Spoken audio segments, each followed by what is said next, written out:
اللہ کا ڈر، تقوی۔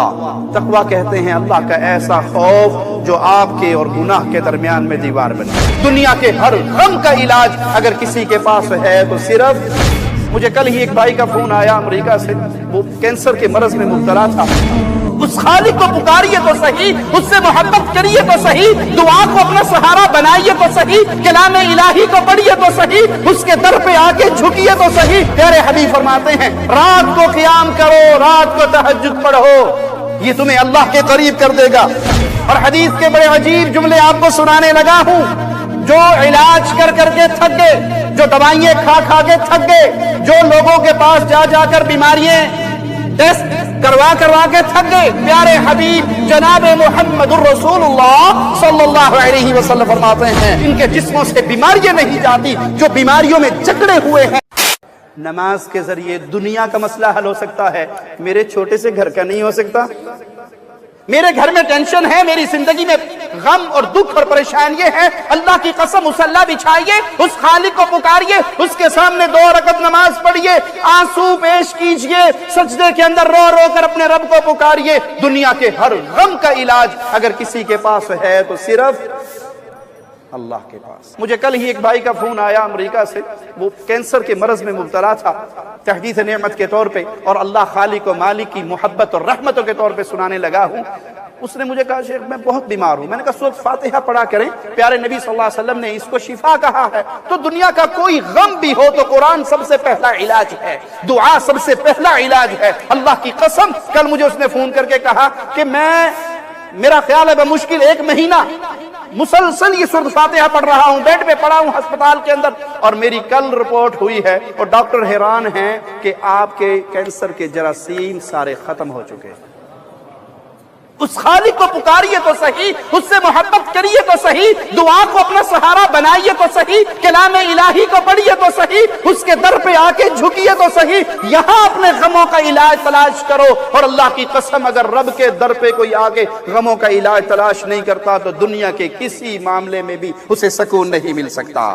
نماز دکھوں کا مداوا ہے، نماز ادا کرنے سے دل کو اطمینان ملتا ہے۔ صحیح الجامع حدیث نمبر 3124 سنیے، پیارے حبیب فرماتے ہیں وَجُعِلَتْ قُرَّةُ عَيْنِي فِي الصَّلَاةِ، نماز کے اندر میری آنکھوں کی ٹھنڈک رکھی گئی ہے۔ اور ہمیں نماز پر ہی دنیا کے سارے کام یاد آتے ہیں۔ گناہوں کی وجہ سے کہیں یہ نہ ہو کہ خالق انسان کو دھتکار دے۔ جو مستقل فجر کی نماز کا تارک ہے وہ اپنے ایمان کو ٹٹولے، کہیں اللہ اس سے ایسا ناراض تو نہیں ہو گیا کہ اسے توفیق ہی نہیں دیتا کہ اس کے سامنے کھڑا ہو سکے، اسے توفیق ہی نہیں ملتی کہ وہ خالق کے سامنے سر سجدے میں رکھ سکے۔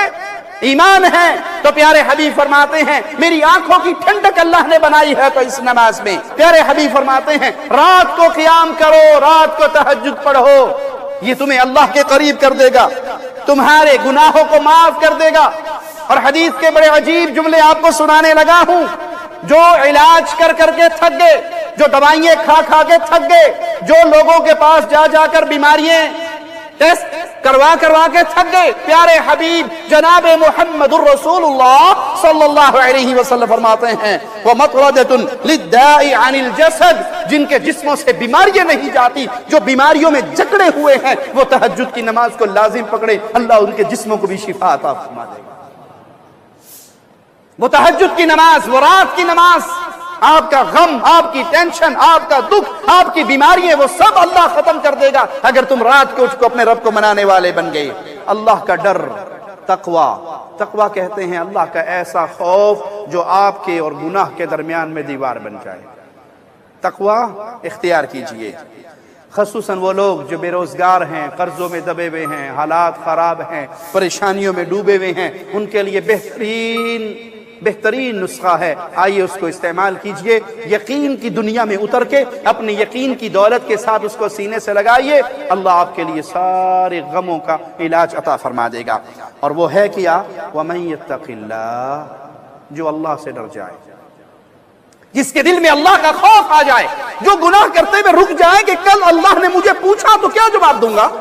اللہ نے قیامت کے دن کھڑے کر کے پوچھا بندے تو نے یہ کیوں کیا، رب کی کیوں کا کسی کے پاس لا يسأل عما يفعل وهم يسألون، کوئی اللہ سے نہیں پوچھ سکتا اللہ تو نے یہ کیوں کیا، اور اللہ جس کو چاہے پوچھ لے بندے تو نے یہ وَمَن يَتَّقِ اللَّهَ يَجْعَل لَّهُ مَخْرَجًا، جو اللہ سے ڈر جائے، جو تقوی، ڈر، خوف الہی اپنے دل میں بٹھا لے، اللہ اس کے ہر ٹینشن سے، ہر غم سے اس کو نجات دے گا۔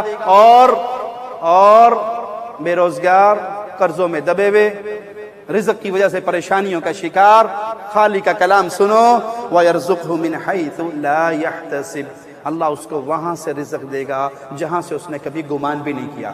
اللہ سے ڈریے، گناہ کی طرف دل چاہے کہ جاؤں تو اللہ کا ڈر، اللہ دیکھ رہا ہے، اللہ نے پکڑ لینا ہے، اللہ پوچھنے پر قادر ہے، اللہ عذاب دینے پہ قادر ہے، اللہ سوال کرنے پہ قادر ہے، میں اللہ کے سامنے کیا کہوں گا؟